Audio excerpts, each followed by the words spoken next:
بسم اللہ الحمد للہ والصلاۃ والسلام علی رسول اللہ وعلی آلہ وصحبہ اجمعین اما بعد فاعوذ باللہ من الشیطان الرجیم بسم اللہ الرحمن الرحیم رب اشرح لی صدری ویسر لی امری واحلل عقدۃ من لسانی یفقہوا قولی. السلام علیکم ورحمۃ اللہ وبرکاتہ.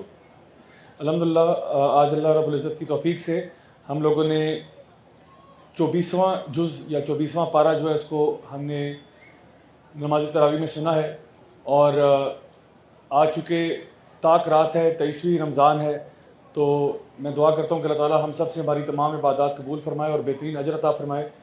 وہ دعا جو نبی کریم صلی اللہ علیہ وسلم نے سیدہ عائشہ کو سکھائی تھی اس کو پڑھنا مت بھولیے گا. اللہم انک عفو تحب العفو فاعف عنی، کہ اللہ تو معاف کرنے والا ہے، تجھے معاف کرنا پسند ہے تو مجھے معاف کر دے. تو آج کو انشاءاللہ جو موضوع ہے اس کا تعلق بھی توبہ کے ساتھ ہی ہے، اور اسی سے ریلیٹڈ ہم کچھ گفتگو کریں گے. سب سے پہلے سورہ زمر کی ایک آیت ہے جو میں سٹارٹنگ میں بیان کرنا چاہتا ہوں، کیونکہ بڑا اہم ٹاپک اس میں ڈسکسڈ ہے. یہاں پہ بیان کیا جا رہا ہے ان لوگوں کے بارے میں جو اللہ تعالیٰ کے علاوہ غیر اللہ کو پکارتے ہیں مدد کے لیے. اللہ سبحانہ وتعالیٰ فرماتے ہیں کہ وہ کہتے ہیں کہ ما نعبدوہم الا لیقربونا الی اللہ زلفیٰ. تو جتنے بھی لوگ شرک کیا کرتے ہیں ان کا ایک تقاضا یہ ہے کہ وہ جس کی بھی عبادت کرتے ہیں اللہ کے علاوہ، اس کے بارے میں عقیدہ یہ رکھتے ہیں کہ ہم ان کی عبادت صرف اس لیے کرتے ہیں کہ یہ ہمیں اللہ سے قریب کرتے ہیں. یہ آپ اگر پوری تاریخ اٹھا کے دیکھیں، نوح علیہ السلام کی قوم کا دیکھیں، وہ بھی یہی کرتے تھے. جب سب سے پہلے انہوں نے بت لانے شروع کیے تو اس ٹائم پہ بھی وہی کہتے تھے کہ جی ہم تو اس لیے نہیں کرتے کہ کوئی اور وجہ ہے، بس یہ ہے کہ یہ اللہ کے بڑے مقرب لوگ تھے تو ہم ان سے قریب ہو رہے ہیں. تو جتنے بھی لوگوں کے بت بنائے گئے ہیں یہ سارے کے سارے نیک لوگ ہوا کرتے تھے، اس میں کوئی شک نہیں ہے. جتنے بھی لوگوں کے آئیڈلز بناتے تھے، جتنے بھی لوگوں کو اللہ کے علاوہ پکارا جاتا ہے، وہ کوئی شیاطین اس طرح نہیں تھے، وہ بڑے نیک لوگ تھے. ایون یہاں تک کہ مکہ میں وہ جو لات، منات، عزا وغیرہ یہ بھی نیک لوگ تھے. لات کے بارے میں آتا ہے وہ حاجیوں کو جو ہے نا وہ ستو گھول کے پلایا کرتا تھا اور ان کی بڑی خدمتیں کرتا تھا، اللہ کی راہ میں چیریٹی بڑی کرتا تھا. لیکن لوگوں نے کیا کیا، اس کے مرنے کے بعد بجائے اللہ کی عبادت کرنے کے لات کا مجسمہ بنا کے کھڑا کر دیا کہ جی اس کے ذریعے ہم اللہ سے قریب ہو جائیں گے، کہ ہمارے اپنے اعمال تو کچھ نہیں ہیں، بہرحال اس کے بڑے اعمال تھے تو یہ ہماری سفارش کر دے گا. تو ان کو لگتا ہے کہ جس طرح یہاں پہ اگر 2 نمبر طریقہ چل رہا ہے تو نعوذ باللہ اللہ کے یہاں بھی 2 نمبر طریقہ ہی ہے کہ آپ کو میرٹ پہ کچھ نہیں ملے گا، آپ کو سفارش جو ہے نا کروانی پڑے گی. تو ایسی بات نہیں ہے، یہاں پہ اللہ تعالیٰ اس کی بات کریں. اور اسی طرح سے آپ دیکھیں کہ بڑے بڑے انٹلیکچوئل لوگ بھی ہوتے ہیں، لیکن وہ بھی جب اس کی بات آتی ہے تو وہ بھی اسی قسم کی باتیں کر رہے ہوتے ہیں. جو کہ نان مسلمز ہیں وہ بھی اسی قسم کی باتیں کرتے ہیں کہ جی ہمیں پتہ ہے کہ جی ایک بھگوان ہے، ایک اوپر والا ہے، ایک اللہ ہے، ایک خدا ہے، گاڈ آل مائٹی ہے، لیکن اس تک ہم ڈائریکٹ نہیں جا سکتے، انڈائریکٹلی ہم جاتے ہیں وایا سینٹس اور وایا ادر، یہ جو مورتیاں بنو کے ان کے ذریعے ہم چلے جاتے ہیں. تو یہاں پر ایک بڑا بیسک عقیدہ ہے جو مشرکین کا، جس کے بارے میں ذکر کیا جا رہا ہے. سورہ زمر کے اندر اللہ سبحانہ تعالیٰ نے جو یہ ورڈ زمر یوز کیا ہے، جیسے کہ کہا کہ وَسِیقَ الَّذِينَ كَفَرُوا إِلَىٰ جَهَنَّمَ زُمَرًا، کہ وہ لوگ پھر ہانکے جائیں گے جہنم کی طرف، یعنی گروپس کے اندر، یعنی ڈس بلیورز کی بات ہو رہی ہے. پھر اسی طرح سے جو بلیورز ہیں ان کے بارے میں بھی یہ کہا جا رہا ہے کہ ان کو جنت میں لے کے جایا جائے گا زمرہ. اب یہ زمر کیا ہوتا ہے، اسے کہتے ہیں گروپ کی فارم میں. تو یہ ایک بڑا امپورٹنٹ کانسیپٹ ہے سمجھنے کے لیے کہ جو ہمارا حساب کتاب ہوگا نا قیامت کے دن، وہ فردن ہوگا، یعنی ہر بندہ اللہ کے سامنے کھڑا ہوگا، اس کا حساب کتاب ہوگا. فَمَن يَعْمَلْ مِثْقَالَ ذَرَّةٍ خَيْرٍ يَرَهُ وَمَن يَعْمَلْ مِثْقَالَ ذَرَّةٍ شَرٍّ يَرَهُ. جو بھی آپ نے ذرا برابر خیر کیا ہوگا وہ بھی سامنے آ جائے گا، ذرا برابر شر بھی سامنے آ جائے گا. آپ اللہ تعالیٰ کے سامنے اکیلے ہوں گے، باقی لوگ سارے تماشا دیکھ رہے ہوں گے، لیکن سب کو پتہ چل رہا ہوگا کہ ایک انسان کے اعمال دکھائے جا رہے ہیں. جس کو اس کا نامہ اعمال دائیں ہاتھ میں مل رہا ہے وہ خوشی سے چیخ اٹھے گا کہ ہاں مقرؤ کتابیہ، میری کتاب پڑھو، دیکھو میں تو پاس ہو گیا. جس کو اس کے بائیں ہاتھ میں ملے گا وہ کہے گا مالی حاضل کتاب لا یغادر صغیرۃ ولا کبیرۃ الا احصاها. کیسی عجیب کتاب ہے کہ چھوٹے سے چھوٹا، بڑے سے بڑا سبھی کچھ لکھا ہوا ہے اس پہ. تو جو حساب کتاب ہے اللہ کے آگے وہ کیا ہے، فردن ہے، 1 by 1 ہے. لیکن جب جنت اور جہنم میں جائیں گے تو لوگ زمرہ، گروپس کی فارم میں جائیں گے. گروپس کس طرح بنیں گے؟ اچھا جی، جو 40 نمبر لے کے پاس ہوئے ہیں وہ سارے جنت میں نا نچلے جگہ میں چلے جائیں، یعنی جو بیئرلی پاس ہوئے آپ سارے ایک ساتھ آ جاؤ جن کے 40 نمبر آئے. اچھا 41 والے سارے ادھر آ جاؤ، سارے اکٹھے ہو گئے، ہاں جی اب آپ چلے جائیں. اچھا جی 42 والے کون سے، ہاں جی آپ آ جاؤ. کرتے کرتے اچھا 99 کس کے آئے ہیں، 99 والے سارے آ جائیں. السابقون الاولون وہ آ جائیں سب سے پہلے. 100 آؤٹ آف 100 والے کون ہیں؟ پھر 100 سے اوپر والے بھی ہیں کہ جن لوگوں نے 100 سے بھی اوپر نمبر لیے ہیں، یعنی وہ احسان کے درجے پر چل گئے. یہ محسنین تھے، یعنی ایک تو تھے نا مسلمین تھے، مومنین تھے، متقین تھے، پھر ایک محسنین کا درجہ بھی ہے کہ جنہوں نے احسان کے درجے پہ کام کیا. تو ان کو بھی کہا جائے گا کہ جی آپ سارے اکٹھے ہو جائیں، آپ چلے جائیں. اور بالکل یہی معاملہ جہنم میں جانے والوں کا بھی ہے. گروپس کی فارم میں ان کو اکٹھا کیا جا رہا ہے اور کہا جا رہا ہے چلیں جی اب یہ جو 39 نمبر والے بھی چلے جائیں اور فلاں نمبر والے بھی چلے جائیں, کرتے کرتے جن کے 10 نمبر آئے ہیں, 5 نمبر آئے ہیں, 0 نمبر آئے ہیں, آپ بھی چلے جائیں. کچھ کا شاید ریکارڈ مائنس میں بھی جا رہا ہو, تو جو مائنس والے ہیں وہ بھی چلے جائیں. اور پھر ان کا ہر کسی کا اپنے اپنے درجات میں جائیں گے, یعنی جنت کے بھی درجات ہیں. یہ نہ سمجھیں کہ جنت میں ایک ہی لیول ہے. جنت میں اور جتنی محنت آپ ابھی کریں گے اسی لیول کے حساب سے آپ جائیں گے. اور نبی نے فرمایا صلی اللہ علیہ وسلم نے کہ جنت کے ایک درجے اور دوسرے میں اتنا فرق ہوگا جتنا زمین اور آسمان میں ہے. تو شاید وہ 1 نمبر کی بات ہو, لیکن وہ 1 نمبر بہت امپورٹنٹ ہوگا. اسی لیے کہا کہ جنت کے لیے کوشش کرو چاہے آدھی کھجور ہی صدقہ کر دو.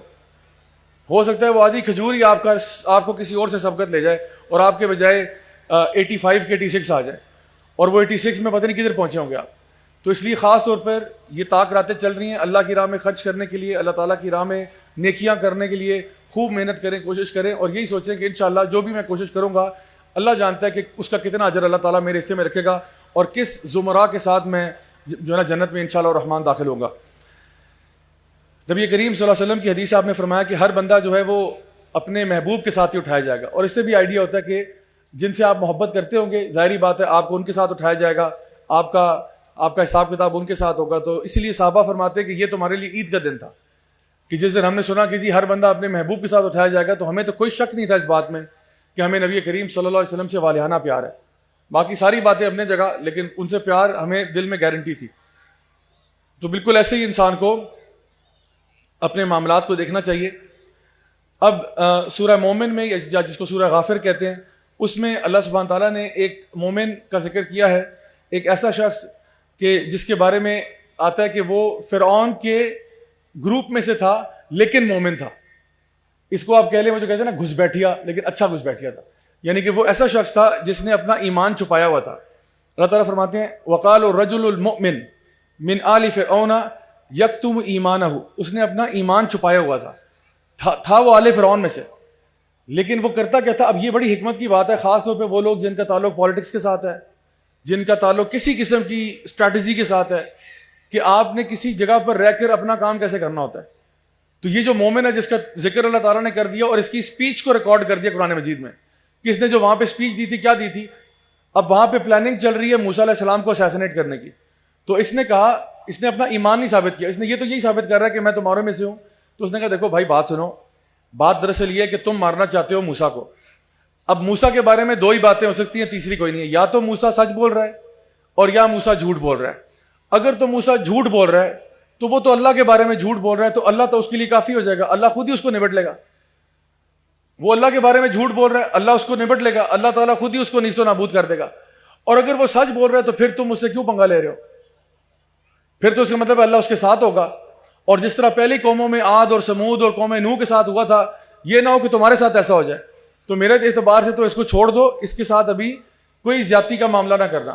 یعنی یہ اس نے مشورہ دیا while sitting in a place which was hostile, اس میں رہتے ہوئے اس نے خیر کا کام کیا. اور میں آپ کو بتاؤں کہ انبیاء اور صالحین اور متقین کا ہمیشہ سے یہ شیوا رہا ہے کہ وہ جہاں پہ بھی ہوتے ہیں نا وہ خیر کے لیے کچھ کام کرتے ہیں انہی سرکمسٹانسز میں رہ کے. دیکھیں آئیڈیل سچویشن آپ کو ہر وقت نہیں ملے گی, یہ ایک فیکٹ آف لائف ہے.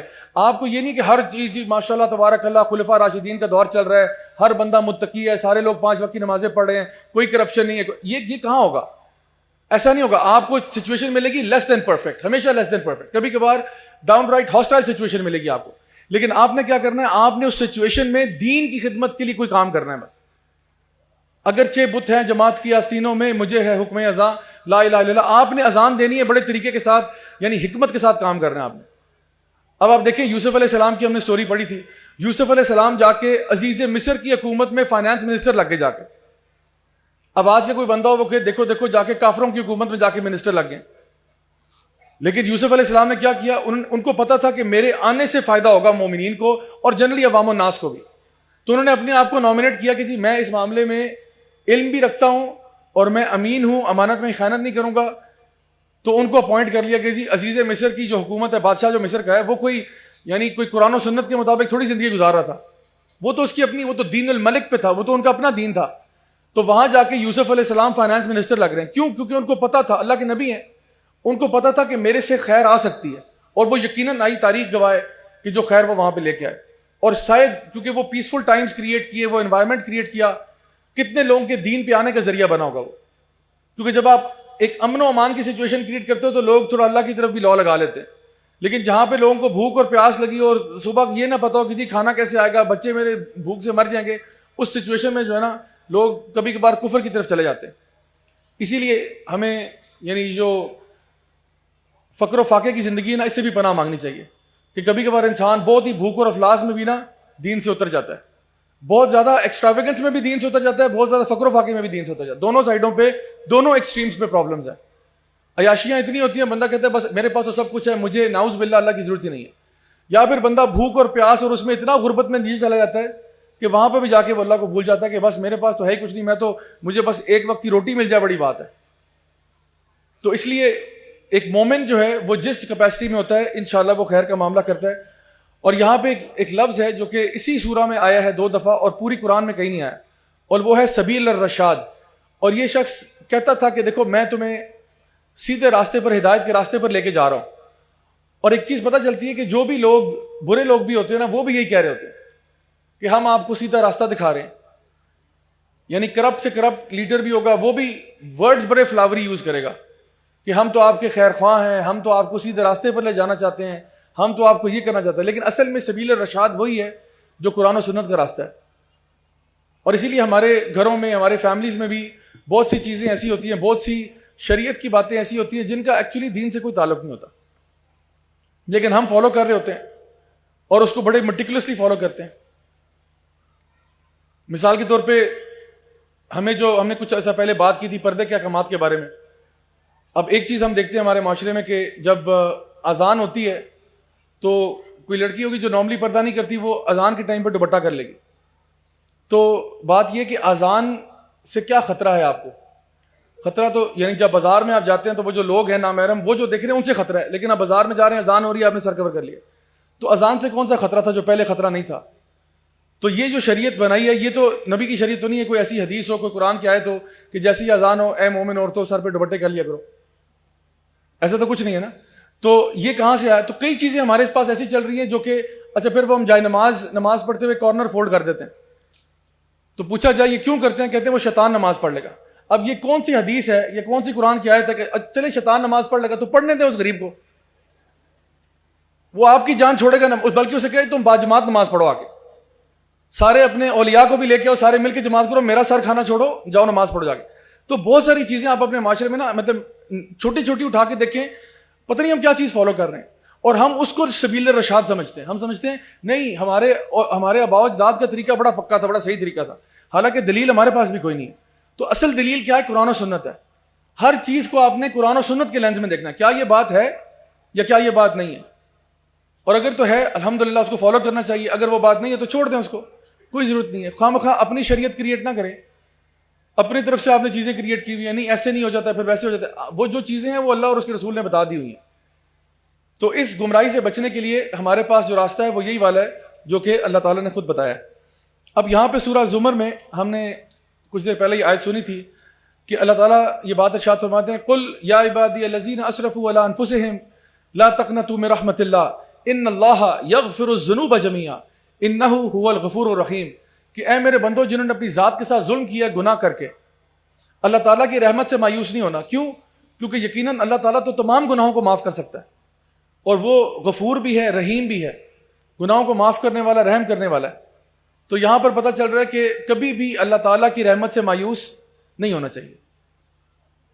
نبی کریم صلی اللہ علیہ وسلم کی حدیث سے آپ نے فرمایا کہ گناہ کر کے توبہ کرنے والا ایسا ہی ہے جیسے اس نے گناہ کیا ہی نہیں ہے. تو اگر آپ توبہ کرنے والے بن سکتے ہیں تو میرا پیارا رب معاف بھی کر سکتا ہے.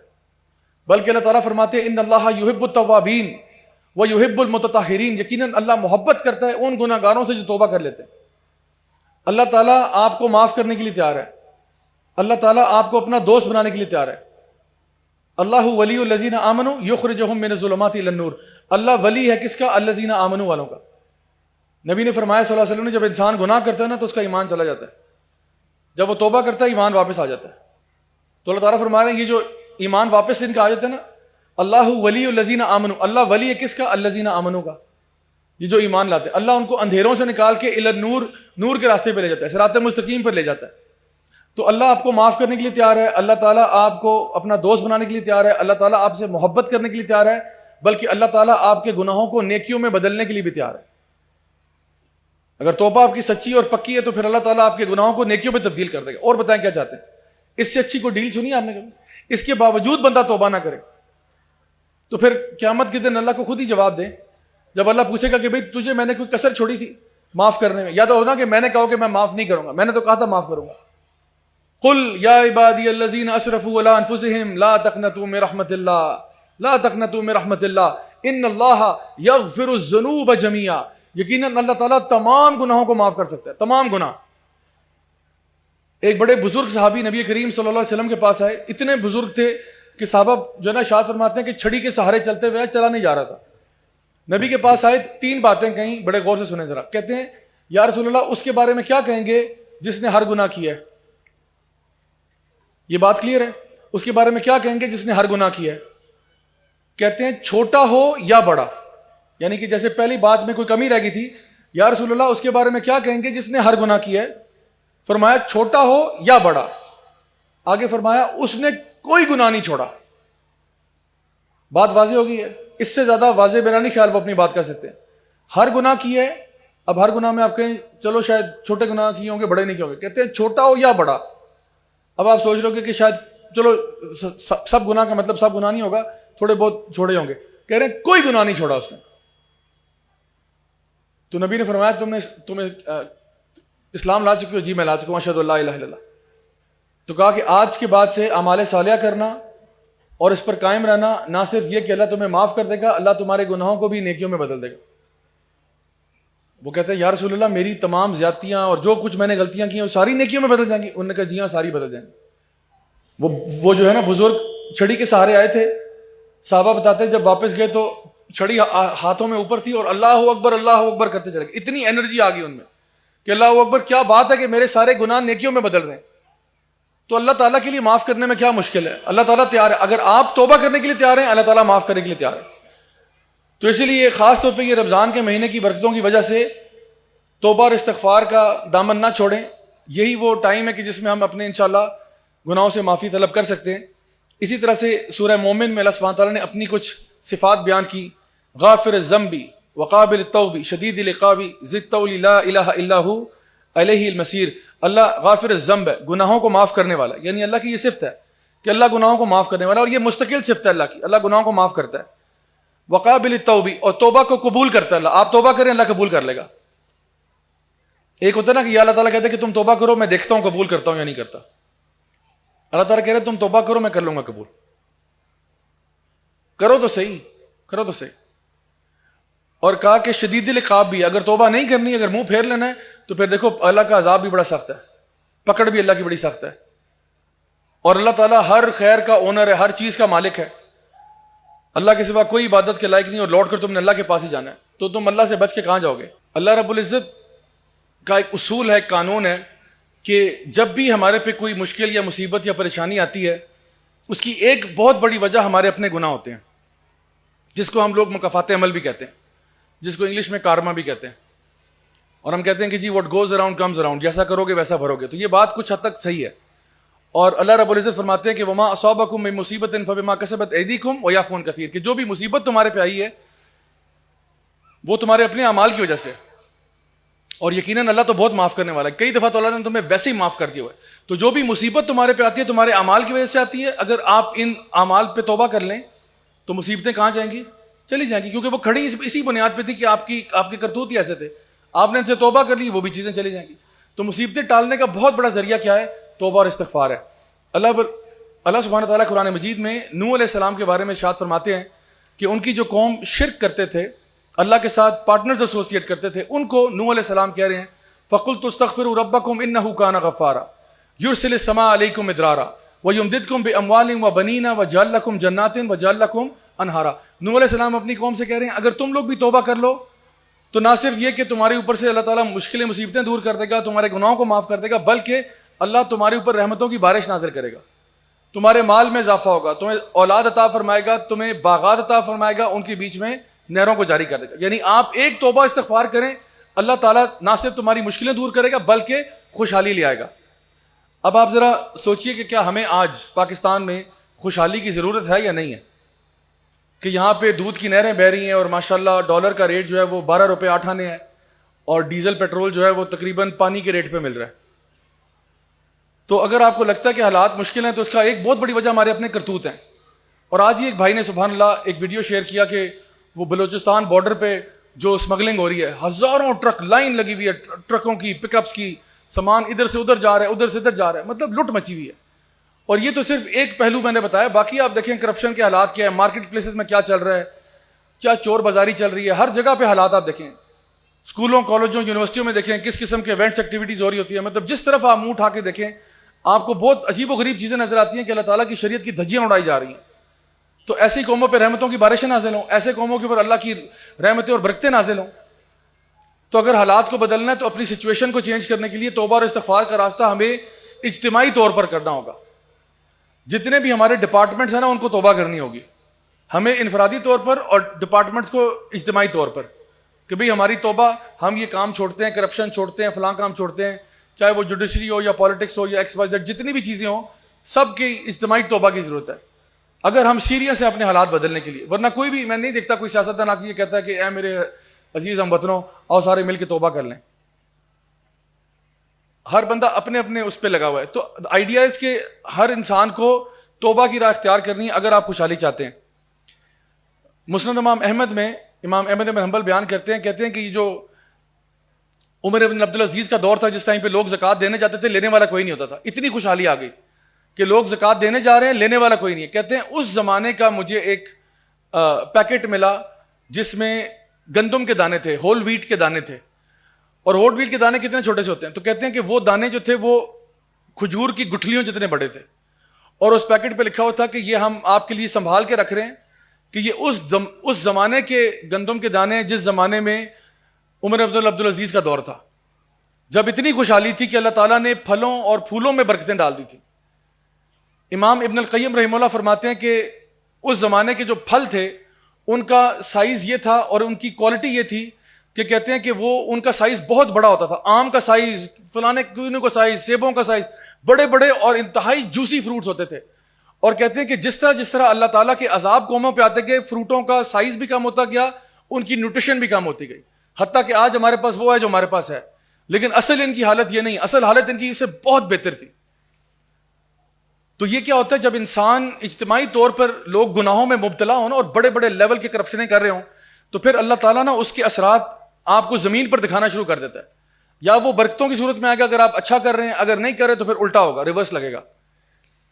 ابن ماجہ کی ایک حدیث میں نبی کریم صلی اللہ علیہ وسلم نے 5 چیزیں بیان فرمائی اور آپ نے کہا کہ یہ اللہ کی سنت ہے کہ جب جب یہ ہوتا ہے تب تب وہ ہوتا ہے. کیا ہوتا ہے؟ آپ نے فرمایا کہ جب بھی فحاشی، بدکاری اور یعنی معاشرے میں پھیل جاتی ہے، اب جو نا نوٹ کرتے جائیں، کہتے ہیں جب بھی فحاشی اور یعنی بدکاری معاشرے میں پھیلتی ہے ایسا کبھی نہیں ہوا کہ یہ ہوا ہو اور اللہ کی طرف سے ایسی بیماریاں نہ ان پر پڑی ہوں جو ان کے باپ دادا نے بھی کبھی نہیں سنی تھی. آپ دیکھیں جب سے یہ سیکشول ریولوشن سٹارٹ ہوا 1960s میں، ہمارے پاس ایڈز آیا، سفلس آیا، فلانا آیا، HIV آیا، پوری ایک کیٹیگری آف ڈیزیزز آ گئی ہے جس کو STDs کہتے ہیں، سیکشولی ٹرانسمیٹڈ ڈیزیزز. ابھی ریسنٹلی منکی پاکس بھی آیا اور یہ سارا کا سارا کس میں ہو رہا ہے؟ ہم جنس پرستوں میں ہو رہا ہے. تو نبی کی حدیث واضح ہے کہ یہ اللہ کی سنت ہے. آپ زمین میں فحاشی پھیلائیں گے، بدکاری اور یعنی پھیلائیں گے تو یہ اللہ کی سنت ہے کہ یہ کرو گے تو یہ ہوگا. ساتھ بیماریاں پھیلیں گی جو تمہارے باپ دادا نے بھی کبھی سنی نہیں تھی. دوسری بات کہی کہ جب لوگ مال کے اندر چیٹنگ کریں گے تو اللہ تعالیٰ ان کے اوپر ایسے حکمران نافذ کر دے گا جو ان پہ ظلم کریں گے اور وہاں پہ قحط وغیرہ بھی آئیں گے.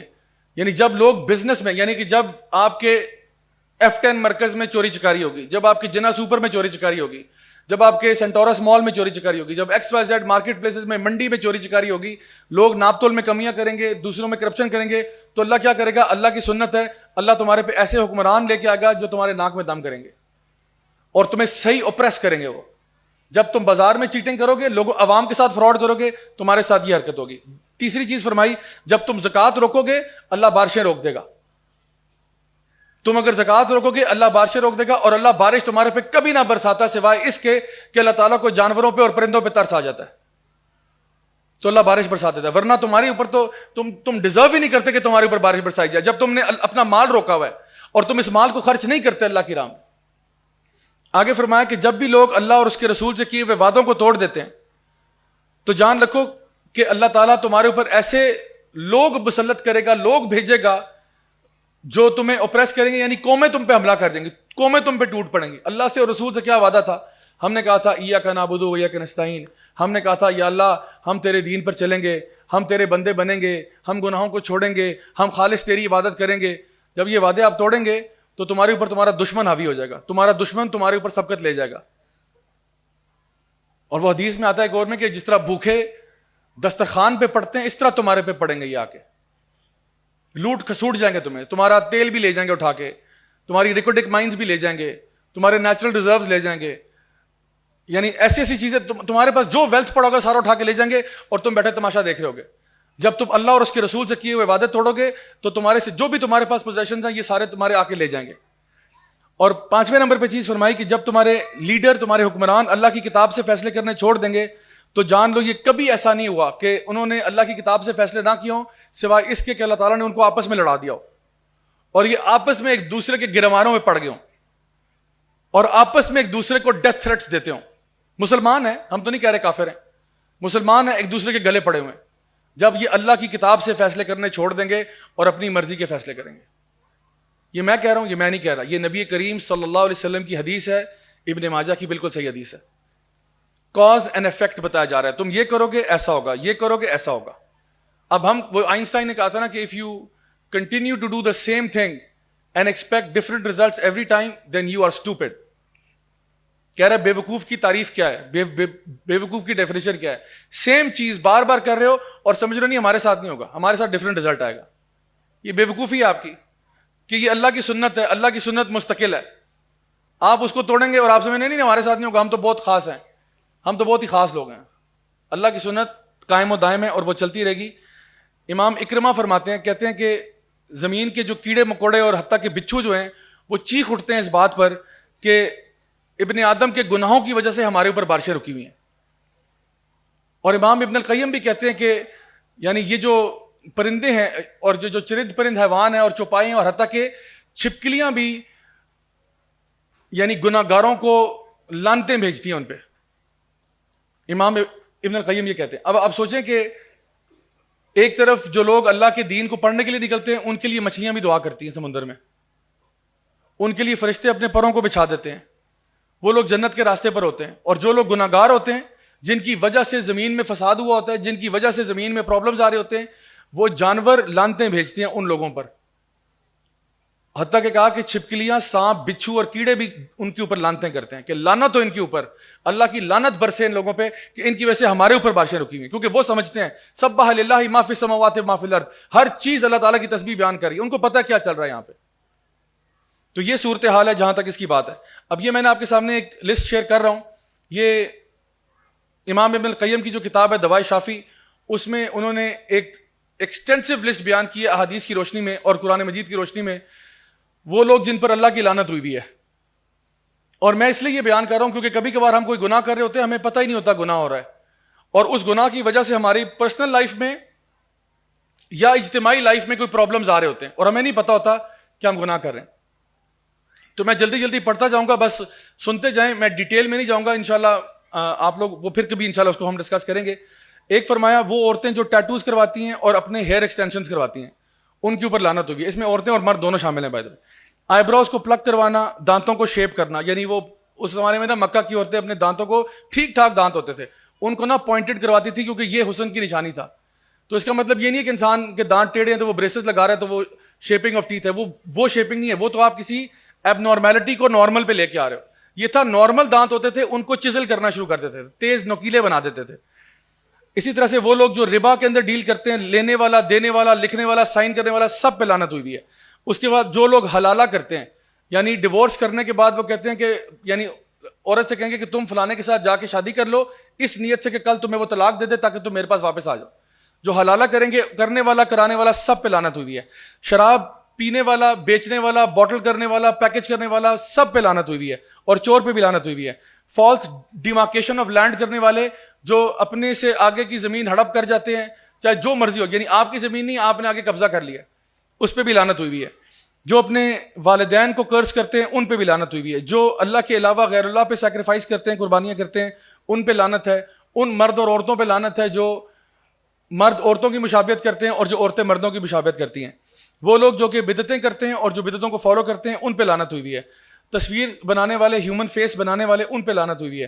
وہ لوگ جو کہ اندھے کو گمراہ کرتے ہیں, یعنی جان بوجھ کے, یہ جو آج کل پرینکس چلتے ہیں نا, تو اس طرح کا پرینک کرنا کہ کوئی بیچارہ اندھا ہے, بیچارہ مجبور ہے, ڈسیبلٹی ہے, ڈسیبلڈ بندے کو آپ جان بوجھ کے مس گائیڈ کر رہے ہیں اور اس کے ایکسپینس پہ ہنس رہے ہیں آپ, تو ان پہ بھی لعنت کی گئی ہے. وہ لوگ جو عورتوں کو ان کے ہسبینڈز کے خلاف ورغلاتے ہیں یا غلام کو آقا کے خلاف ورغلاتے ہیں.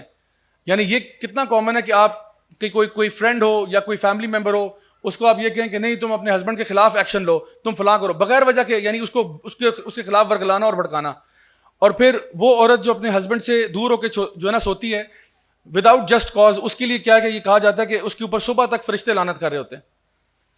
اس کے علاوہ ایک اور انہوں نے جو لسٹ دی کہ جو قبر پرست ہیں ان کے اوپر لعنت, جو لوگ صحابہ کو گالیاں نکالتے ہیں ان پہ لعنت, جو قوم لوط کے فیل کرنے والے ہومو سیکشولز کے اوپر لعنت ہوئی ہے, رشوت دینے والے لینے والے پر لعنت. اور یہ میں آپ کو بتا رہا ہوں یہ فل لسٹ نہیں ہے, یہ میں نے کوشش کیا کہ میکسیمم جن کے بارے میں صحیح احادیث یا قرآن میں آیات موجود ہیں وہ صرف یہاں پہ ڈالیں. اس کے علاوہ بھی لسٹ ہے. تو آپ سوچیں کہ جس پر اللہ کی لعنت ہوئی ہے, اللہ کے رسول کی لعنت ہوئی ہے, اس کی زندگی میں کوئی خیر آ سکتی ہے؟ یعنی لعنت کا بیسک, ویسے تو یہ ہے نا کہ اللہ کا غضب اس پہ آئے گا, لیکن بیسک مطلب یہ ہے کہ یہ شخص اللہ کی رحمت سے محروم ہے. اور آپ کو پتا ہے کہ جنت میں جانے کے لیے آپ کے اعمال چلیں گے یا کچھ اور بھی چلے گا؟ نبی کریم صلی اللہ علیہ وسلم نے فرمایا کہ کوئی شخص بھی جنت میں صرف اپنے اعمال کے بل بوتے پہ نہیں جا سکتا. صحابہ نے فرمایا یا رسول اللہ آپ بھی, انہوں نے کہا میں بھی. تو پھر کیا چاہیے ساتھ؟ کہا جب تک اللہ کی رحمت ساتھ نہیں ہوگی کوئی جنت میں نہیں جا سکتا. تو اگر آپ پہ لعنت ہوئی ہے اللہ کی تو اس کا مطلب کیا ہے کہ سیدھی سیدھی رحمت اللہ کی گئی ہوئی آپ پہ. اب سوچیں کہ جنت میں کیسے داخلہ ہوگا بغیر اللہ کی رحمت کے. تو اس لیے ہمیں اس پہ جاگ جانا چاہیے. ایک اور حدیث ہے صحیح بخاری میں نبی کریم صلی اللہ علیہ وسلم کی کہ آپ نے ایک خواب دیکھا, اور انبیاء کے خواب سچے ہوتے ہیں. تو آپ نے خواب میں کچھ چیزیں دیکھی جو بڑی انہونی سی تھیں. آپ نے دیکھا کہ دو شخص ہیں اور آپ کو قیامت کا منظر دکھایا گیا. ایک شخص جو ہے وہ دوسرا زمین پہ لیٹا ہوا ہے اور ایک شخص بڑا سا پتھر لے کے اس کے سر کے اوپر مارتا ہے. اس کا سر جو ہے نا کچل دیا جاتا ہے, پھر وہ دوبارہ پتھر اٹھاتا ہے, جب تک اٹھاتا ہے اس کا سر واپس آ گیا, پھر اس کا سر پیستا ہے. تو بار بار اس کا سر جو ہے وہ پیسا جا رہا ہے. ایک اور دو شخص دیکھے جس میں سے ایک شخص ایسے آگے لیٹا ہوا ہے, دوسرا جو ہے ایک ہک اس کے یہاں پہ ڈالتا ہے اور اس کی پوری چیکس کو پھاڑ دیتا ہے, پھر اس سائڈ پہ ہک ڈالتا ہے, یہاں سے چیکس پھاڑ دیتا ہے, پھر نیچے ہک ڈالتا ہے, نیچے سے منہ کھول دیتا ہے, پھر اوپر سے ڈالتا ہے, اوپر سے منہ چیر دیتا ہے. اور جب یہ کرتا ہے تو پھر اس کا منہ واپس آتا ہے, پھر وہ پروسیس ریپیٹ کرتا ہے, ادھر سے منہ پھاڑتا ہے, ادھر سے اوپر نیچے, یہ پروسیس بار بار آپ نے دیکھا. بڑے خوفناک مناظر دیکھے آپ نے, صحیح بخاری کی حدیث ہے. پھر فرمایا کہ آپ نے دیکھا کہ کچھ لوگ ہیں جو برہنہ حالت میں ایک تندور میں ان کو پکایا جا رہا ہے. مرد اور عورتیں, ایک بڑا سا تندور ہے, اس کے اندر ان کو پھینکا ہوا ہے اور ان کی چیخوں کی آوازیں بہت دور سے آ رہی ہیں. یعنی وہاں پہ ڈسٹینسز اتنے ہیں لیکن کہاں دور تک ان کی آواز آ رہی ہے. پھر آپ نے دیکھا کہ ایک شخص ہے جو کہ پانی میں تیر رہا ہے, یعنی ایک ایکچولی خون کے دریا میں تیر, خون میں تیر رہا ہے. اور جب خون میں تیرتا ہے تو ایک پتھر ہے جو اس کے منہ پہ مارا جاتا ہے جب وہ جو ہے نا کنارے پہ آتا ہے. تو جب پتھر اس کے منہ پہ پڑتا ہے تو وہ اس کی بلو سے بہت پیچھے چلا جاتا ہے. پھر وہ پتھر کو اپنے منہ میں لیے واپس آتا ہے. ایک شخص جو کنارے پہ کھڑا ہے وہ پتھر دوبارہ اس کے منہ سے نکالتا ہے, پھر اس کے منہ پہ مارتا ہے اور اتنی زور سے لگتا ہے کہ وہ دور چلا جاتا ہے. پھر وہ منہ کو پتھر میں لیے جو ہے نا دوبارہ سے واپس آتا ہے. پھر وہ یہ پروسیس ریپیٹ ہو رہا ہے کہ بار بار وہ اس خون کے دریا میں تیر رہا ہے, آگے پیچھے, بار بار مار بھی کھا رہا ہے اور بار بار پتھر واپس بھی لے کے آتا ہے. پھر آپ صلی اللہ علیہ وسلم نے دیکھا کہ ایک بہت ہی بھیانک شکل کا ایک شخص جو ہے وہ ایک آگ کے ارد گرد دوڑ ہے, ایک بیس نما چیز ہے, بڑے خوفناک سا شخص ہے. پھر آپ نے دیکھا کہ ایک باغ ہے, اس باغ میں ایک اونچا سا درخت ہے اور اس کے ساتھ ایک اونچا سا انسان ہے, بڑا خوبصورت سا, خوش شکل سا. اس کے ارد گرد بہت سارے بچے کھیل رہے ہیں اور وہ ان کے ساتھ بہت انجوائے کر رہے ہیں. اس کے بعد آپ نے دیکھا کہ آپ نے ایک آپ کہہ لیں چھوٹا سا ہل کراس کیا. ہل کراس کر کے آگے گئے تو آپ نے دیکھا کہ ایک لیک ہے, ایک لیک بنا ہوا ہے اور اس لیک کے ساتھ کچھ لوگ ہیں جو آدھے خوبصورت ہیں اور آدھے بہت بدصورت ہیں. تو وہ جب لیک میں جاتے ہیں ڈبکی لگا کے باہر آتے ہیں تو وہ پورے خوبصورت ہو جاتے ہیں. یعنی انہوں نے وہ شخص دیکھے, بہت سارے لوگ کھڑے ہیں جو ان کا ایک سائڈ بہت خوبصورت ہے اور ایک سائڈ اتنی ہی بدصورت ہے. وہ اس دریا میں, اس لیک میں جا کے ڈپ کر کے آتے ہیں, باہر آتے ہیں تو بالکل صاف ستھرے ہو کے اچھے لگ رہے ہیں. تو آپ نے فرشتوں سے پوچھا, آپ خواب میں دیکھ رہے ہو فرشتے آپ کو ٹور کرا رہے ہیں, آپ نے جب فرشتوں سے پوچھا کہ یہ سب کیا معاملہ ہے, تو ان کو بتایا گیا کہ وہ جو 2 شخص ہیں یہ وہ ہیں کہ جو قرآن کو پڑھتے تھے لیکن اس کو یاد نہیں کرتے تھے, اس کو اگنور کر دیتے تھے, اس کو نیگلیکٹ کرتے تھے. یعنی قرآن کا ان کو پتا تھا لیکن نہ تو اس کو یعنی صحیح طریقے سے پڑھتے تھے, سمجھتے تھے, نہ اس پر عمل کرتے تھے, اور قرآن سے منہ پھیر چکے تھے, حالانکہ گھروں میں ان کے قرآن پڑے ہوئے تھے. تو یہ وہ ہیں جن کے سر پیسے جا رہے ہیں, کیونکہ اب آپ کو قرآن کا فائدہ ہی نہیں ہوا نا, آپ نے تو اوپر سے پڑھ لیا لیکن عمل ہی نہیں کیا, سمجھنے کی توفیق ہی نہیں ہوئی آپ کو. پھر وہ جو 2 شخص تھے جو آئرن کی ہک سے جن کا منہ چیرا جا رہا تھا, یہ وہ شخص تھا جو اپنے گھر سے نکلتا ہے اور جھوٹ بولتا ہے, اور اس کا جھوٹ جو ہے وہ ہر طرف پھیل جاتا ہے. اور صحابہ کے دور میں یہ سمجھنا شاید تھوڑا سا مشکل ہوتا ہوگا, لیکن آج تو بہت آسان ہے, سوشل میڈیا کا دور ہے, آپ ایک بات کرتے ہیں پوری دنیا میں پہنچ جاتی ہے. تو کہا یہ جو جھوٹ بولنے والا ہے اس کا منہ چیرا جا رہا ہے. اس کے بعد وہ جو اون میں تھے یہ وہ تھے جو زانی اور زانیہ ہیں, جو امت کے اڈلٹرز ہیں اور زنا کرنے والے, یہ وہ لوگ ہیں جو سارے کے سارے تندور میں پھینکے جا رہے ہیں اور ان کے پورے جسم کو سزا دی جا رہی ہے. وہ جو خون کے دریا میں تیر رہا تھا یہ سود لینے والا تھا, جو سود میں ڈیل کرتا تھا, سودی کاروبار کرتا تھا, سودی بزنس کرتا تھا, یہ خون کے دریا میں تیر رہا ہے اور اس کو پتھر پڑ رہے ہیں اس کے منہ کے اوپر. وہ جو ایک خوفناک سا شخص تھا, یہ کون تھا؟ یہ مالک تھا, جہنم کا داروغہ تھا. یہ یاد رکھیں, یہ جو جہنم کے فرشتے ہیں نا, یہ عام طور پہ فرشتے کے بارے میں جب آپ کو کہا جاتا ہے کہ وہ تو بڑا فرشتہ ہے, تو آپ کے ذہن میں بڑا خوبصورت سا اینجل آتا ہے, بڑے بڑے پیارے سے پر رہے ہیں اور خوبصورت سا چہرہ ہے. لیکن کچھ فرشتے انتہائی خوفناک ہیں, انتہائی خوفناک ہے. اور یہ جو جنت جو ہے نا جہنم کے داروغے ہیں, جو 19 گیٹ کیپرز آف ہیل ہیں, یہ انتہائی خوفناک فرشتے ہیں. اور یہ جو مالک ہے جو سب سے بڑا گیٹ کیپر ہے, یہ بھی انتہائی خوفناک ہے. تو اب جہنم میں بڑے پیارے پیارے فرشتے تو نہیں دیں گے آپ کو, جہنم میں جو گارڈز ہیں وہ گارڈ بھی بڑے دہشت والے ہیں. تو یہ جہنم کے داروغے کو آپ صلی اللہ علیہ وسلم نے اپنے خواب میں دیکھا. اور وہ جو لمبا سا شخص تھا درخت کے پاس بچوں کے ساتھ کھیل رہا تھا, یہ ابراہیم علیہ السلام تھے. اور یہ ان بچوں کے ساتھ کھیلے تھے جو فطرت پر مر جاتے ہیں, یعنی بالغ ہونے سے پہلے پہلے بیچارے 2 سال 3 سال 4 سال کے بچے کا انتقال ہو گیا, تو یہ ان کے ساتھ جنت میں کھیل رہے ہیں. اور وہ لوگ جو آدھے خوبصورت اور آدھے بدصورت تھے, یہ وہ لوگ ہیں جو اچھے کام بھی کرتے تھے لیکن برے کام بھی کرتے تھے برابر برابر.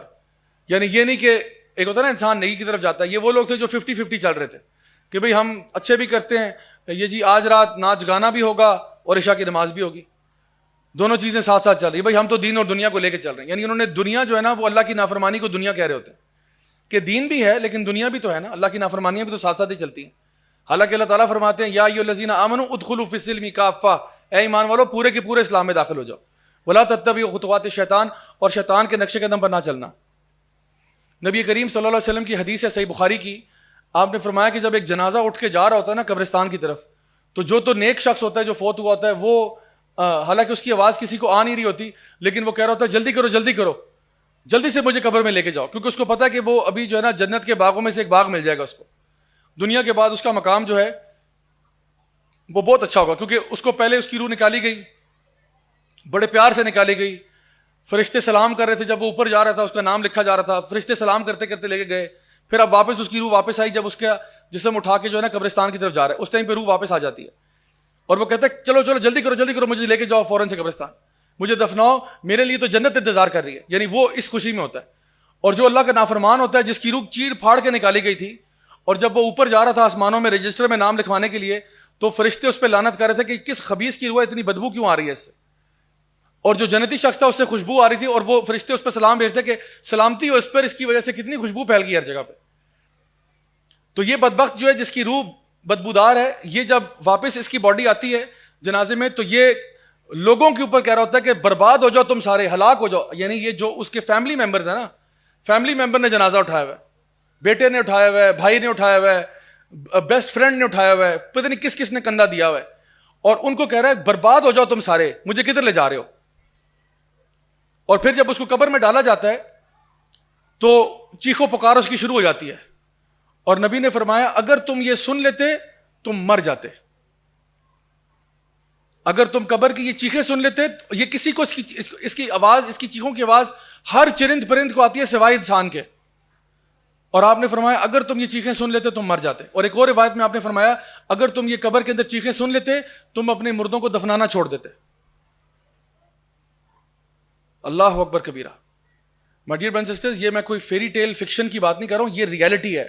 یہ وہ غیب کی باتیں ہیں جو نبی کریم صلی اللہ علیہ وسلم بتا کر گئے کہ باز آ جاؤ, اللہ کے بندو باز آ جاؤ, گناہوں سے توبہ کر لو, اللہ تعالیٰ کی رحمتوں کے دروازے کھلے ہوئے ہیں, اس کے باوجود تم توبہ نہیں کرو گے تو حالت آگے دیکھ لو کیا ہونے والی ہے.